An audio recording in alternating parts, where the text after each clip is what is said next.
So guys, এখন আমরা আরও একটা সুন্দর মন্দিরের সাক্ষী হতে চলেছি এবং দেখতে পাচ্ছেন রেড টাইপের এই টেম্পলটা, এটা দেখতে খুবই অসাধারণ লাগছে।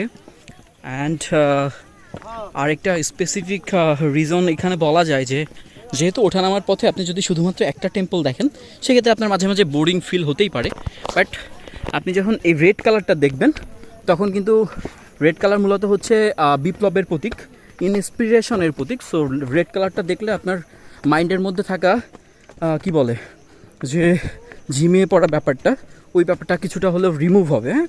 এবং ভগবানের দর্শনে আপনি আরও অনেক বেশি এনার্জি ফিরে পাবেন। যেমন মহাদেবের দর্শনে আপনারা অনেকটা এনার্জি ফিরে পেয়েছিলেন, ঠিক তেমনি এই টেম্পলটা দেখলেও হয়তোবা আপনারা অনেকটা এনার্জি ফিরে পাবেন।